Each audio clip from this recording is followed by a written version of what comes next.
Good afternoon. Good afternoon. And this is Wednesday afternoon in Los Angeles.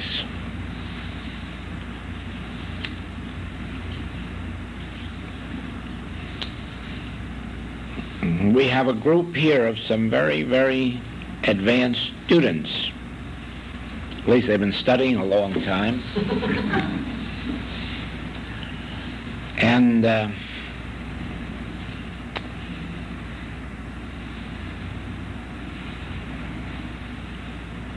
we're going to take up some subjects that have been brought to light and see what happens to them. And the first one is the subject of attachment, or detachment, or unattachment.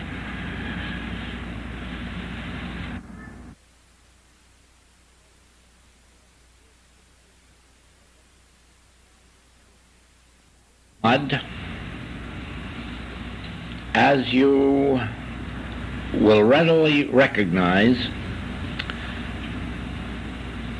is, if we may use the word, and we're only going to use it in a very irregular sense, God is attached in the sense that God is inseparable and indivisible from his creation. And in the same way, we are attached. We are attached to our divine qualities. For instance, we are attached to our integrity, loyalty, fidelity, morality, whatever you want to call it. We are attached to our divine qualities, and we are inseparable and indivisible from them. And we want it that way. And it must forever be so, that all that God is, I am. All the qualities of God are mine, and under no circumstances or conditions can I ever be separated from my divine qualities. Now, the subject of non-attachment or detachment has to do then with the human scene entirely, so that when you read, as you often do in Oriental literature or any mystical literature, when you read of being detached or unattached or non-attached, it is speaking only of non-attachment to this human scene. And that means exactly this.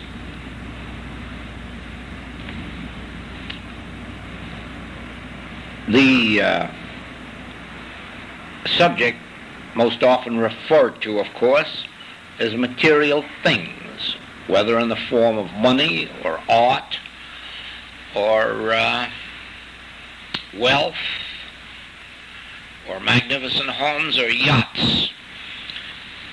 To be attached to these in the sense of finding them indispensable, or in the sense of being overly proud of them, would be an indulgence of the human senses.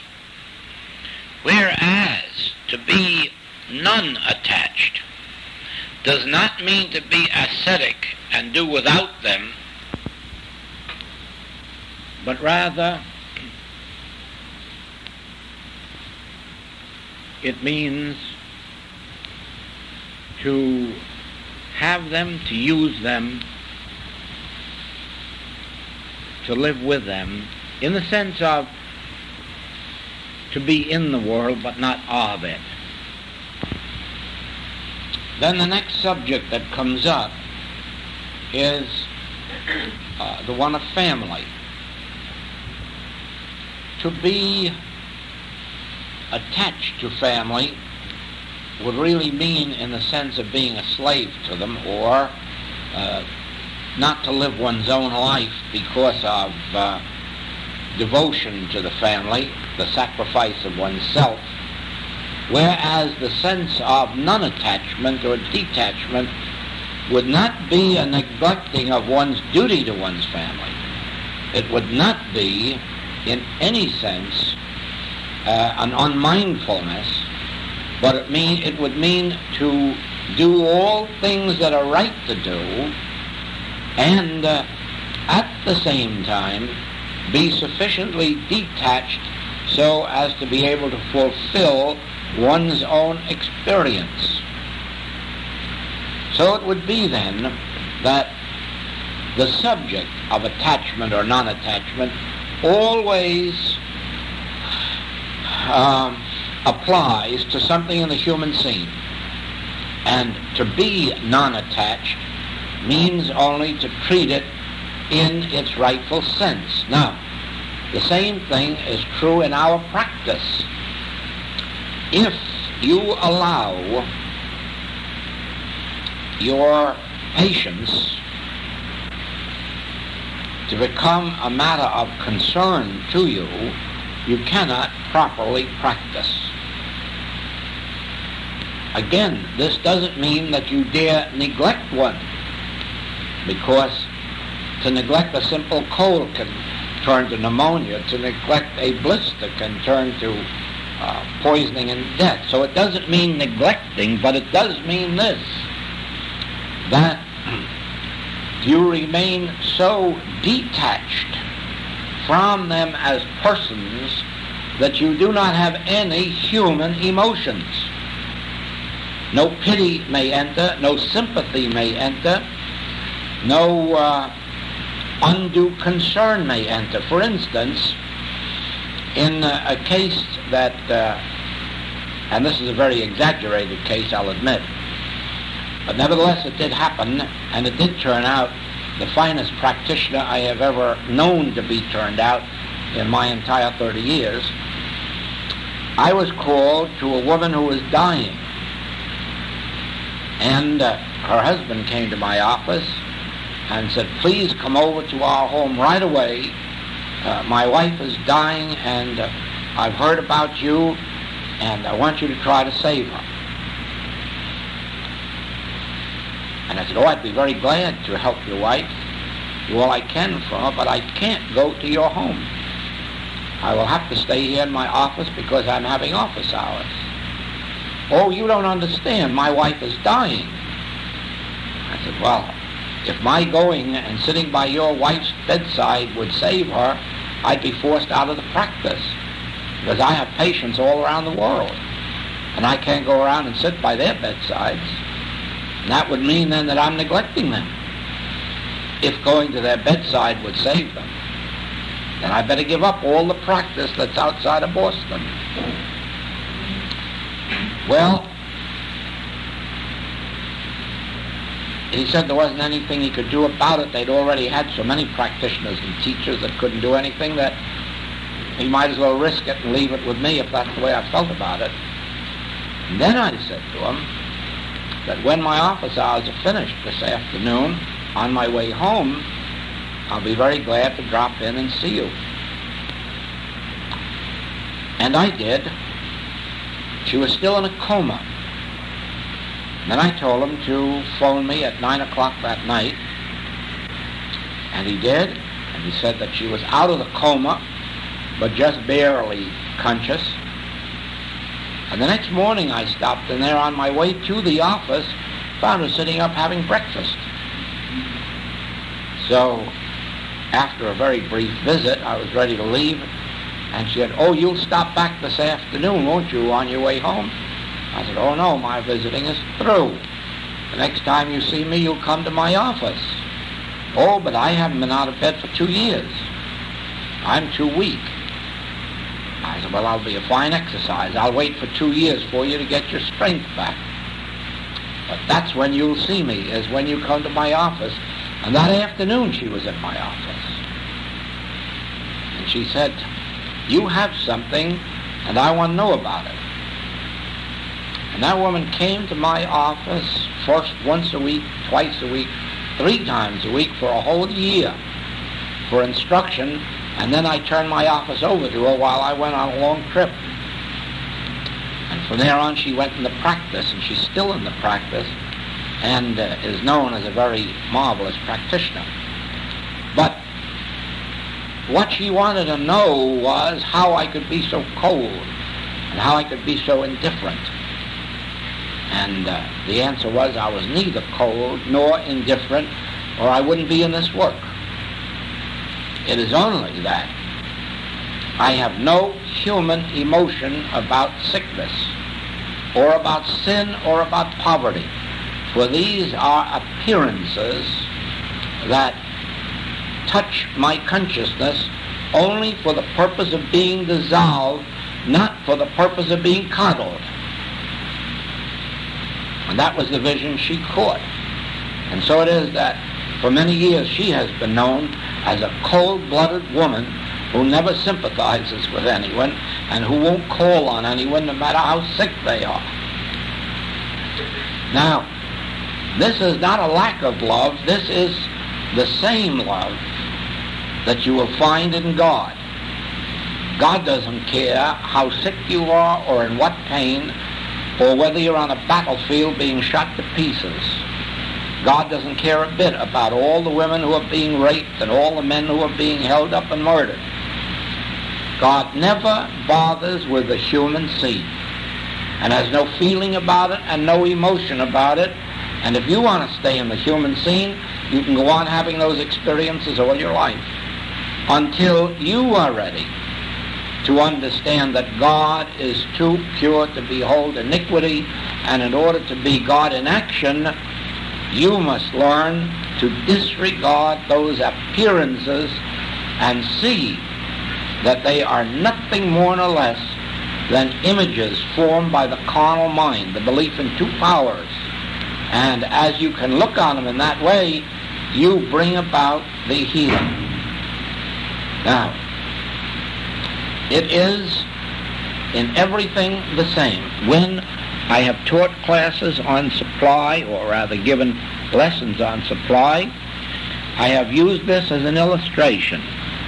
This is supposedly money, and it's the god of this world, and the thing that people fear or worship or seek even at the expense of their integrity. And yet, if you want to know the secret of supply, you must see this as dead. And when you can look at it out here and say, if there were 1 million of you right there, you couldn't buy a loaf of bread. This couldn't buy a loaf of bread. I can, but this can't. As a matter of fact, I can get bread without having this. So this, then, only has importance as a medium of exchange, but not a completely necessary one, because there are exchanges of products long before money existed. And if all the money was blown up in the world, there still would be an exchange of commodities.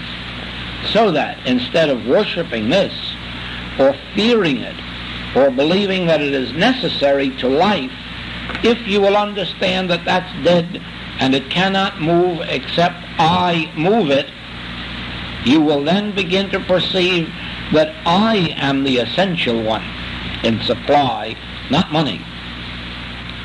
I am essential. Why?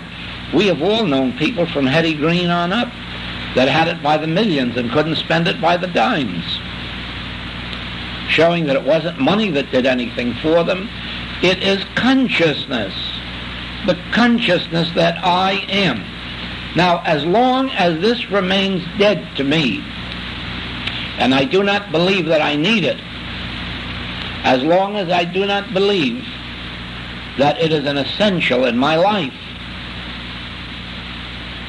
but that the only essential is I myself, my own consciousness, the being that I am, which is the offspring of God, then I'll have as much of this as I need, or as much of anything else that happens to be used at the time for a mode of exchange. But until this becomes dead to me, I can never know the secret of supply. As long as I believe that money is a necessity, as long as I can believe that money can buy anything, I can never know freedom from fear, or freedom from the fear of lack, or freedom from anything else. Now, this same non-attachment comes to the body. If you think that your heart is necessary for living, you're not free, and you're not in control of your life. Your heart is. The moment you give your heart dominion over your life, you are lost. You'll always be trying to patch it up.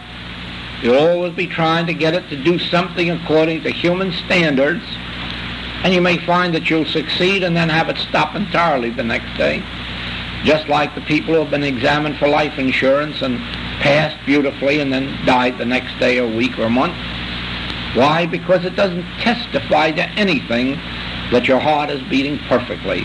And if you think that your life is dependent on perfect heartbeats, you're already dead, but you don't know it. Now, if you could believe or be made to believe that your life is dependent on your heart, and your heart is perfect, don't you know the thought is bound to intrude that, but the lungs, how am I going to live without breathing? And so now we have to take the lungs up and get those perfect. And the liver, the stomach, and by the time you get through, you're lost. You're lost in the body. Whereas when the body becomes dead to you, so that you see that the body does not govern your life, but that you govern your body, your life governs your body. I'm not living because my heart's beating. My heart is beating because I'm living. I'm not living because of assimilation or elimination, but I have assimilation and elimination because I am living. I don't see because I have eyes. My eyes sees because I'm back here in back of the eyes. In other words, the important thing in my life is I. The I that I am, and that's all I'm attached to, is that I. Anything else in this world can be dispensed with. I have seen one instance of healing of the blind where a child had no eyes, no eyeballs whatsoever, just two empty sockets, and in 1 year grew 2 new complete eyes. And I saw another healing of blindness of a woman who, to physical sense, is still blind, but sees perfectly. In fact, she's working as a surgery nurse in a hospital. And yet, to human sense, her eyes are totally blind. She is seeing with her consciousness, with the I that I am. I know the healing of a deaf man with no eardrums, and yet he hears perfectly. But when he's examined physically, the doctors say, you can't hear, you have no eardrums. But you see, there is I. I is consciousness. And as long as I am intact, I am superior to body. Now, either I have dominion over my body or I am a slave to my body. And what is the difference whether one person is a slave to sensuality, another person is a slave to alcohol or drugs, and another one's a slave to a heart or liver or lungs? It is a form of slavery to believe that the body is itself an issue, whereas it is but an instrument. And one day you will understand why it is that you don't grieve when your automobile is worn out, but turn it in and get a new one. And you'll find out someday that you will not grieve about the body, because as fast as it wears out, you will be renewing it. And for the same reason that the body in and of itself is nothing except as an extension of my consciousness. And therefore I, at all the time, am in control. And therefore the same is true of money, or art objects, or homes, or yachts. Whatever it is, it's only a possession, and it's only an instrument, and if it were lost, the same consciousness that formed it or brought it to you in the first place would restore it. And if all those people who jumped out of windows at the beginning of the Depression had just waited a while, they would have found that money was still being printed, and it was still available for them to earn. That is the way of attachment. In other words, enjoy everything, fulfill your obligation, but do not be in slavery to person, place, thing, circumstance, or condition, but make all of these subservient to you. And now we come to this subject of open out a way for the imprisoned splendor to escape.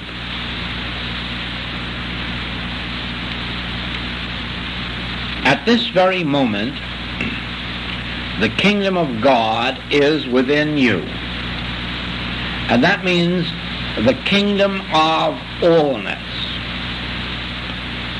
And this means that all of the wisdom that has ever been known from the beginning of time, and all of the wisdom that will ever be discovered until the end of time, is at this very moment embodied within your consciousness. You cannot add it to you. You can draw it forth from within you. It is like that word educate, which ordinarily we think of as meaning knowledge pounded into us, whereas its real meaning is knowledge drawn out of us. To educate means to draw out, not to pump in. So it is. Eventually you will discover that we have embodied within us the arts and the sciences and the literature, the mathematics, the music, everything that has existed in the mind of God from the beginning of time, and everything that will ever be drawn out to the end of time is embodied within us now.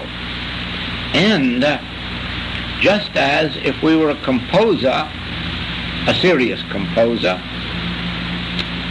not Tin Pan Alley, but if we were a serious composer, we would close our eyes, we would turn within, commune with our inner being, and then eventually harmony would come forth, and it would probably be in the form of some brand new composition, some brand new combination of notes.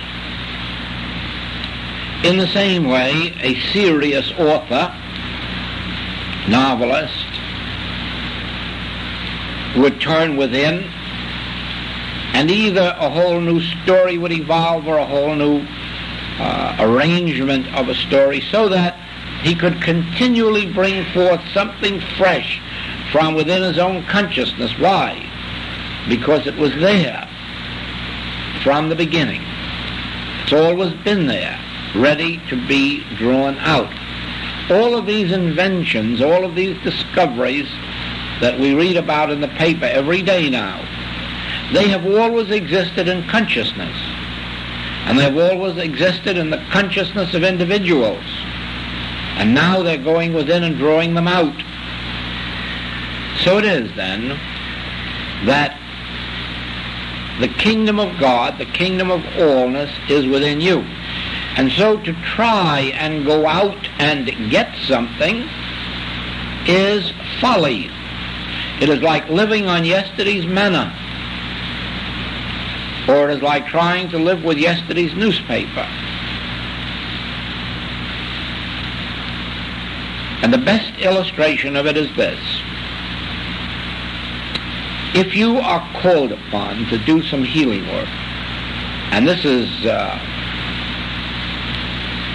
true more particularly of the serious claims that come to us, it would be a foolish thing to look in the book for a treatment. It would be foolish to look to see or to try to remember how you treated the same case yesterday or last year or a similar case, or to ask a practitioner friend, how do you treat pneumonia or how do you treat cancer? Why? The healing agency isn't a memorized truth, nor is it a rule. The healing agency is truth itself, but truth is God. And therefore, you have to bring through truth or God from within your own consciousness.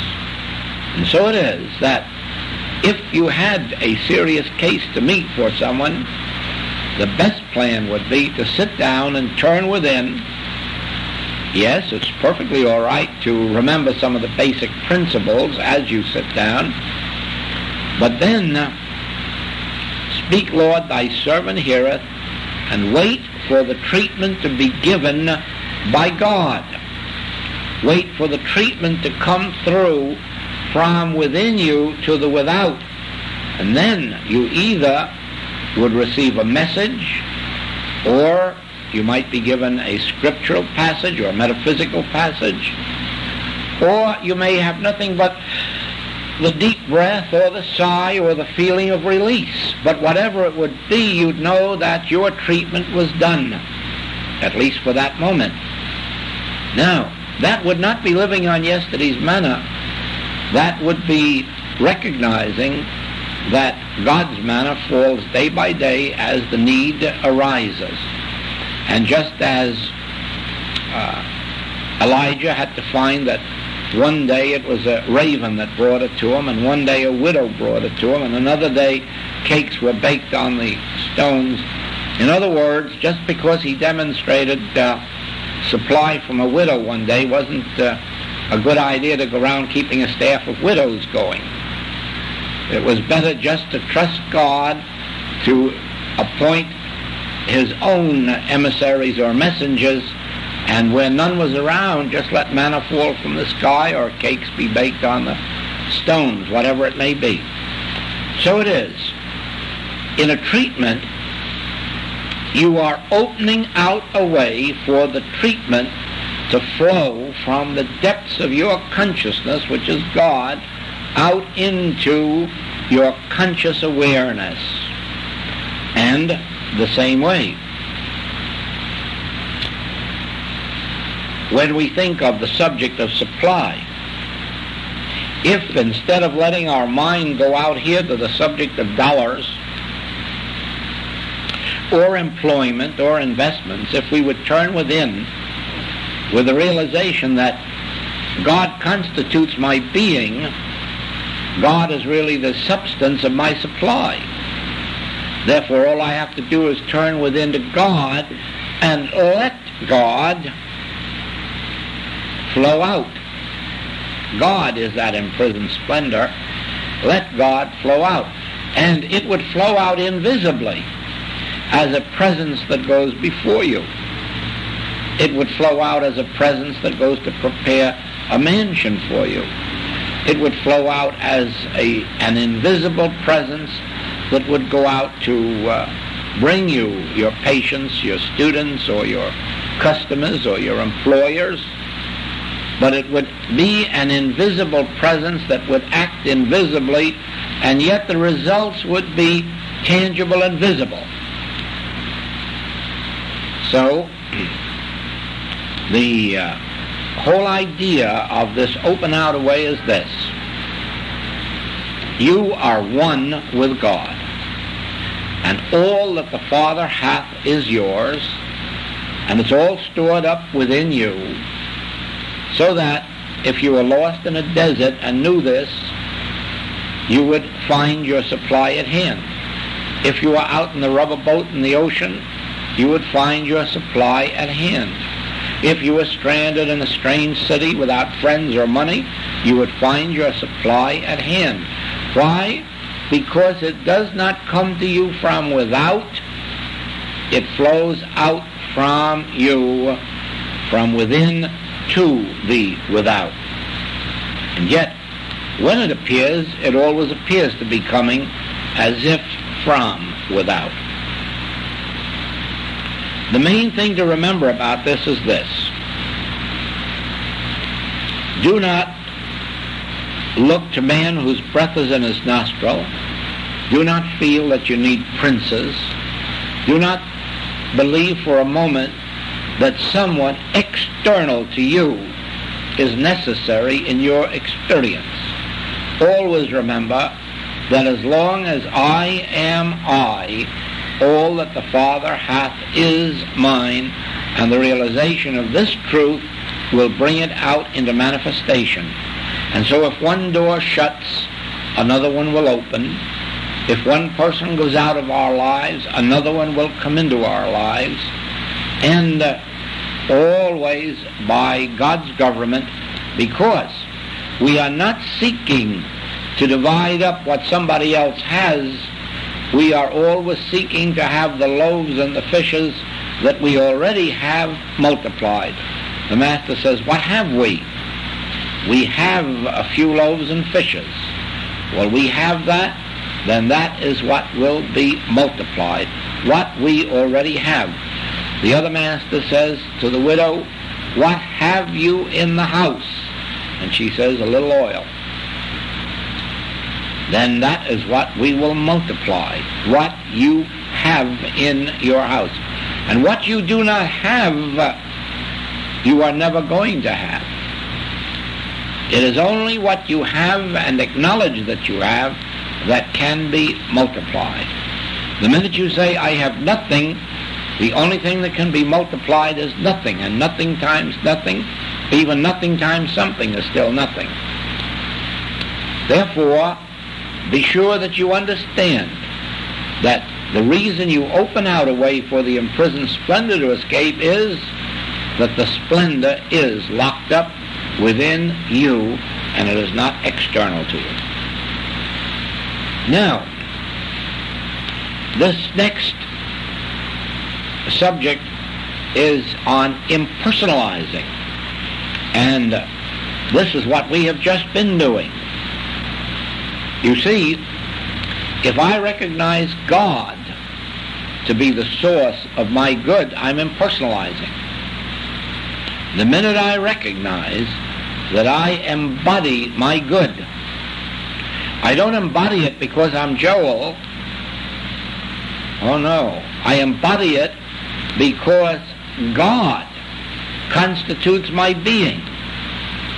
So that very often when I'm asked for help on the subject of supply, and more especially when that help has to do with real estate or the selling of a house or renting of property, my answer always is, you don't own any. The earth is the Lord's and the fullness thereof. And until you release your house, your property, your business, until you release it into its proper ownership, you'll have an awful lot of trouble with it. Once you begin to understand the earth is the Lord's and the fullness thereof, you have impersonalized it, and you no longer are under the necessity of being concerned about it, because God can take care of God's own footstool. Now, when it comes to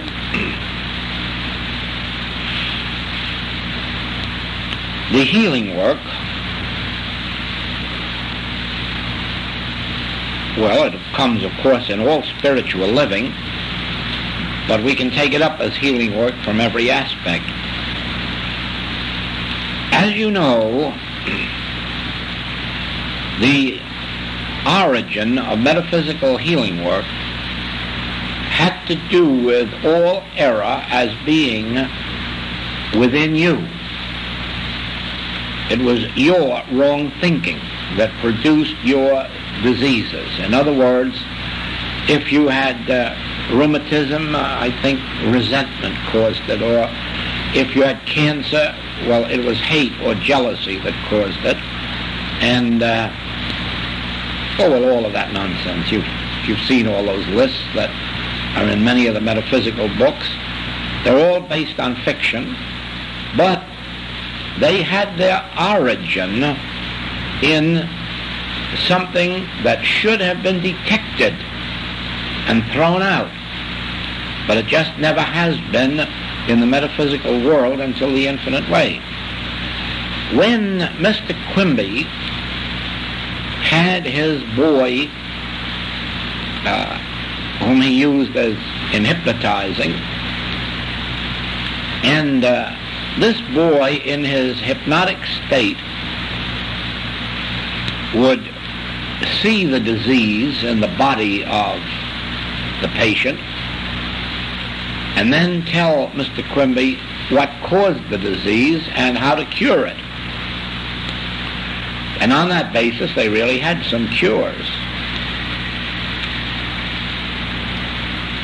They weren't of a permanent nature, and they couldn't go on indefinitely, because all those whom he taught eventually failed with that method.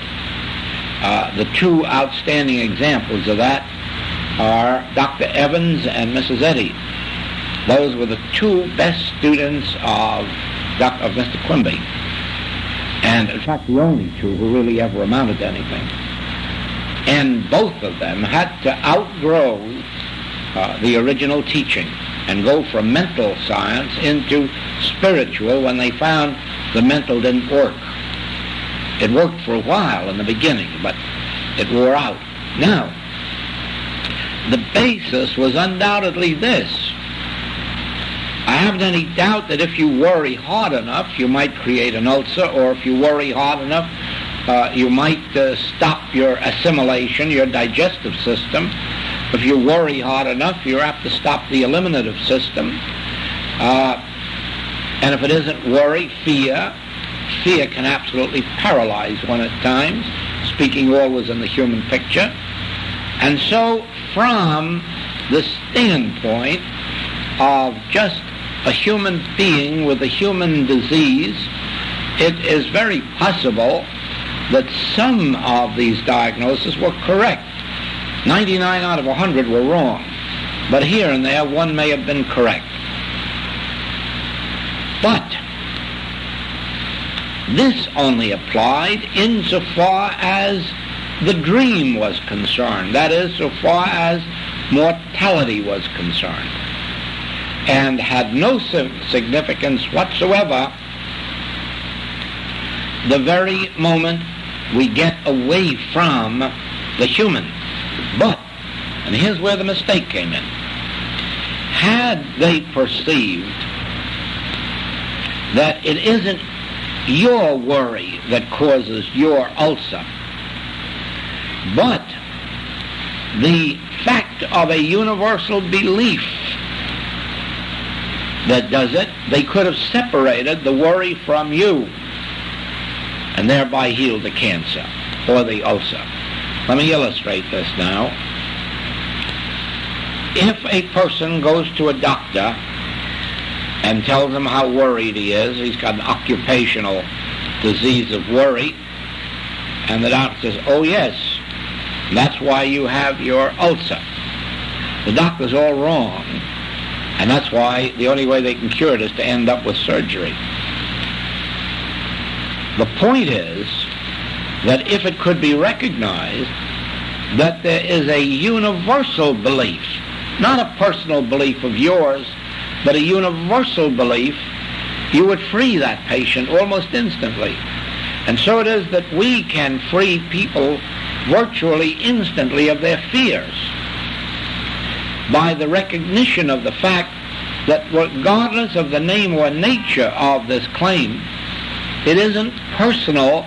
It had its existence before there was a person, or before that person was old enough to be worrying, or whatever it may be. In other words, and this is the basis of infinite way practice, never, under any condition, blame a person for their troubles. It doesn't make any difference if they're alcoholic and you say, why, it's their trouble. They're burning up their money in alcohol, therefore they're in debt. That is true so far as the human scene is concerned. It is not true. It is not true in the sense that that person is responsible for either drinking or spending their money. They are being handled by an impersonal belief that they have no power to control. The only one who has power to control it is a practitioner who knows that it is not a personal claim, and nobody else. All the rest will end up in trouble with these people because, regardless of what they're doing, it is not their fault. Even the man who steals and gets himself into prison must not be blamed for stealing, for he is not a thief. He is merely the agency through which this universal belief is operating. In other words, I think I can now say to you what I do not say too often, except in small groups of students, and that is this, that the basis of all evil is mental malpractice. In other words, we are malpracticed into doing the erroneous things that we do, and we are malpracticed into experiencing the erroneous things we experience. We are malpracticed into our sins and our diseases and our lack. And now, there again, this world could have been free by now if they had ever realized in Christian Science that malpractice does not come from a person or from a group of persons. That is the error that is causing them all of their trouble, blaming malpractice on malpractitioners or on the Roman Church or on the Orientals or on the Hebrews. It's all nonsense, this personalizing of evil. The malpractice is a universal belief in two powers, and it is operating as the carnal mind. And that acts hypnotically upon us and compels us to feel, experience, and do the things that are not natural to us because we are children of God. We are pure spiritual beings, and the only thing natural to us is life eternal, life harmonious, pure, undefiled life. That's all that's natural to us. Everything unlike that is inflicted on us by a universal malpractice which is made up of the activity of the carnal mind or belief in two powers. Now, when you recognize this, you'll find how much healing work you do merely when called upon for help. Recognize that this is nothing but a malpractice and then dropping it, as long as you don't personalize the malpractice. For instance, let us suppose that tonight the flu epidemic begins, but nobody hears of it until tomorrow morning because they're all asleep. Well, you can bet a percentage of the people are going to wake up in the morning with flu anyhow. How did they know that the flu began last night? Well, they didn't know it consciously. They knew it through subliminal perception. It had been presented in consciousness, and they just drank it in, just as the victims of subliminal perception advertising drank that in while they could. Now, you can free, if you get 10 or 20 or 30 cases of flu in a day, you can free them all with one treatment. Just in the realization that this is nothing but malpractice. And then drop it, because malpractice is not out of the mind of God, therefore it can't have power. Malpractice is not out of the mind of God, therefore there's no law to sustain it. And so the mere recognition that it is malpractice is enough to meet it. Again, If you don't like the word malpractice, you can use the word antichrist. Because every evil that touches any person is an antichrist. Everything, no matter what it is. Christ is your true identity. Therefore, anything unlike Christ that touches you must be antichrist. And the mere recognition very often that this is nothing but antichrist, an attack against the spiritual integrity of individual beings, and that this too is not of God, has no law of God to support it, it becomes the arm of flesh or nothingness. So it is, by impersonalizing, you recognize that whatever it is that is touching our lives to anything of a human nature is malpractice or antichrist, and does not come from a man or a group of men or organization of men. It comes from the universal belief in two powers. Now watch the miracles that take place. We worked with this when a cyclone was due to strike, and the Coast Guard was charting the course of this tidal wave, and they had it aimed for the center of the island at midnight. And as they kept charting it, tidal wave. Well, it's phenomena of weather. But tidal wave was what it actually was. It wasn't a hurricane or a cyclone. It was a tidal wave. Although we have worked on the others too. But this was a tidal wave that was to strike the center of the island at a specific time. It was midnight. But anyhow, we were working on this very principle of impersonalization, that a tidal wave does not have its origin in matter. It does not have its origin in the air or in the water. It has its origin as an activity of the carnal mind. Why? Well, it can't be of God. And if it isn't of God, it must be of the carnal mind. But the carnal mind has no law. The carnal mind has no substance. The carnal mind has no continuity. The carnal mind is only a belief in two powers. And as we worked with that, it was dissolved. Now, so it is. We could just as well have used the term Antichrist and say that a tidal wave is Antichrist because it's destructive of reality. Or at least it's aimed, it's not destructive, but it's aimed at the destruction of reality.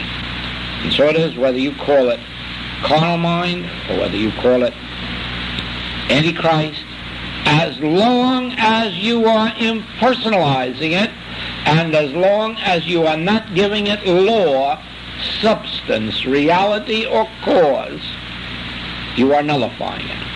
Now,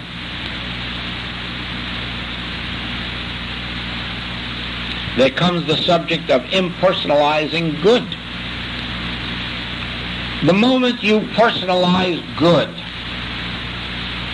you are developing the ego. And it's that very ego that all truth is aimed at destroying. In other words, you must die daily. You must die to yourself. Why? Because yourself is that false ego.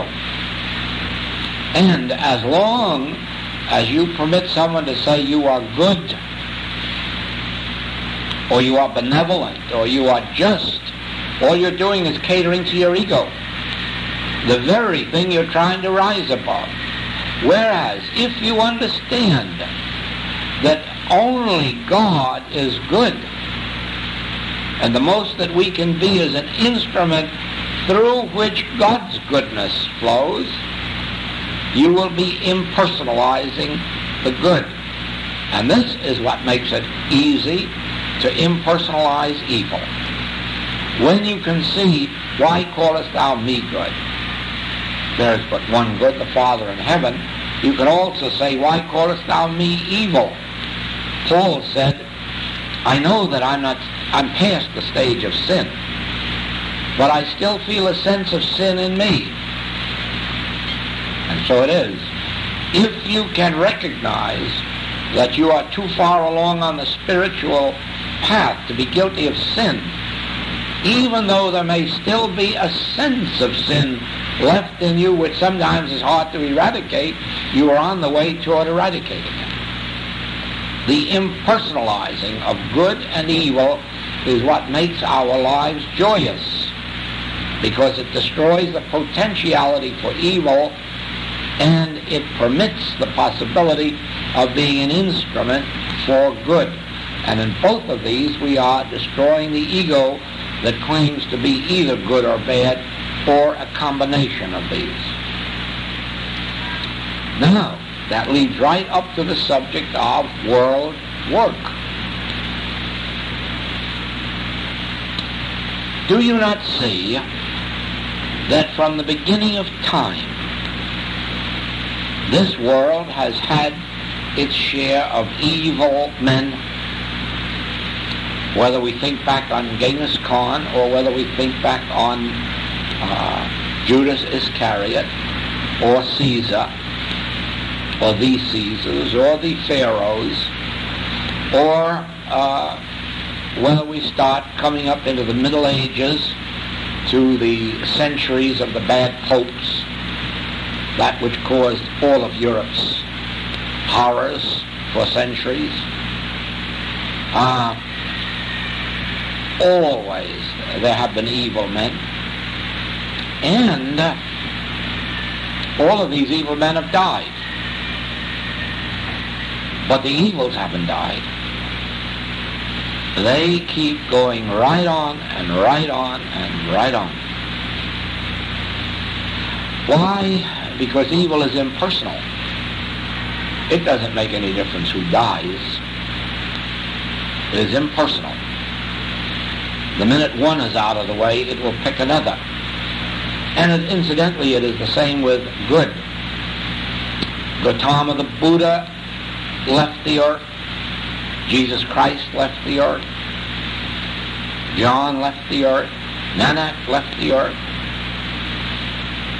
But good didn't leave it. Good keeps going right on, and it manifests through others. So good is impersonal too.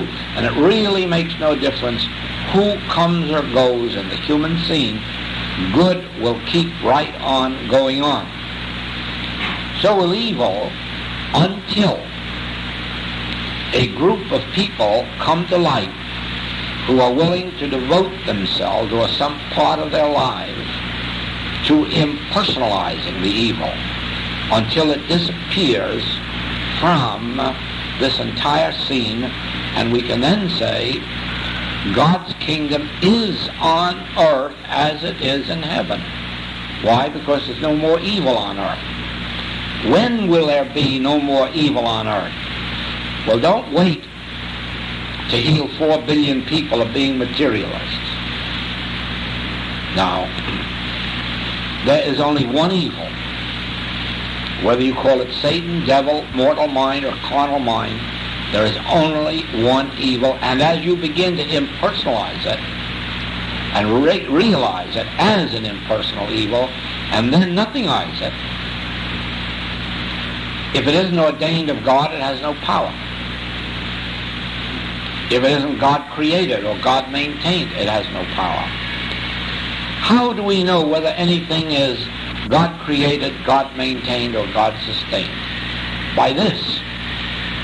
If it has the qualities of good and evil, it is not of God.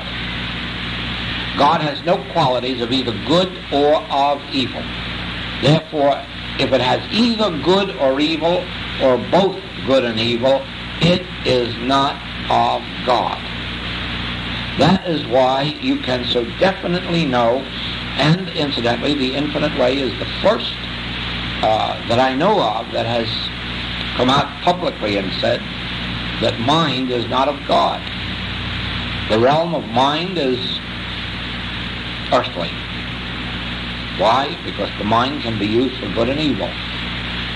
And therefore, mind is not God, and thoughts are not of God, because thoughts can be good thoughts and they can be evil thoughts, and they can be used for good and they can be used for evil.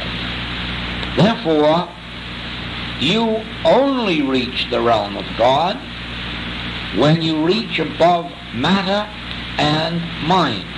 And that is why in our specific treatment, that no matter what treatment you give, and we've been treating this whole hour, even that is of no effect until you've gone beyond speech and thought and had a moment of silence, because God does not act through the human mind. God acts only when the human mind is still, when it's silent. And then, in the moment that ye think not, in the moment that you're not thinking, the bridegroom cometh, the Spirit of God, the presence of God. And so it is that our treatment work, our healing work, only takes place after we have given what we call a treatment and have had that momentary pause to let the imprisoned splendor, the Spirit of presence of God, escape. Now, in world work, you need specific treatment leading up to the silence in this fashion. If you are dealing with some unnatural phenomenon of weather, you're not thinking of it in the same light as when you are thinking of the summit conference.